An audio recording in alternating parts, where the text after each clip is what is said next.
এই মুহূর্তে একজন পাহাড়ের উপর উঠছিল, উঠে যে পা ভেঙে গেছে মনে হয়, সম্ভাবনা। দেখা যাক, সামনে যাই কতদূর কী হয়। পাহাড়ের উপর উঠে পা ভেঙে গেছে অলরেডি। এই যে বরফ থাকলে বরফ দেওয়া যেত, বরফ দিলে আবার ভালো হয়।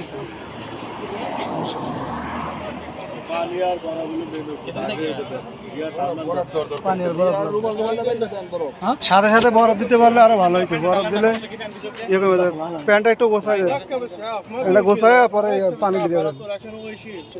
আমাদের এখানে আজকে অনেক লোক আসছে, সবাই পায়ের উপর উঠতেছে। এটা হলো গেট আছে সামনে, আর এটা হলো এই দিক থেকে মানুষ উঠতেছে। এই দিক থেকে পড়ে গেছে আর কি ওঠার সময় অলরেডি।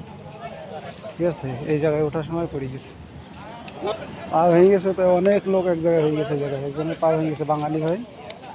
আর এই যে এই গলি দিয়ে উঠছিল, এই জায়গায় ভেঙে গেছে আর কি। যারা আসবেন একটু সাবধানে উঠবেন, ঠিক আছে, পাহাড়ের উপরে। দেখা যাক, আমরা আবার গেটের ভিতরে ঢুকছি। এখান থেকে সম্ভাবনা টিকিট কাটা লাগে, ঠিক আছে। এখন আমরা তো টিকিট কাটবো না, সম্ভাবনা ঢোকার এমনি চান্স নিচ্ছি। দেখা যাক কতদূর কী করা যায়। তাহলে পাহাড়ে উঠতে হলে টিকিট কেটে ঢোকাই ভালো, নয় তো আপনি যদি পাহাড়ে ওইভাবে উঠতে চান, স্লিপ কেটে পড়ে গেলেই শেষ। ওই যে একজন ওইভাবে উঠতেছিল, পা ভেঙে গেছে। এখানে আসলে খাওয়া দাওয়ার কোনো সমস্যা নেই। এই যে একটা রেস্টুরেন্ট আছে, যে যা খুশি আসলে খাইতে পারে, কোনো সমস্যা নেই। আর এখন এই গেটের ভিতরে যাব, দেখি কী অবস্থা। সবাই তো ঘুরতেছে, আমারও একটু ভিডিও দিই। প্রায় চলে আসছে আর কি। যেখানে একটা রেজিস্ট্রেশন আছে,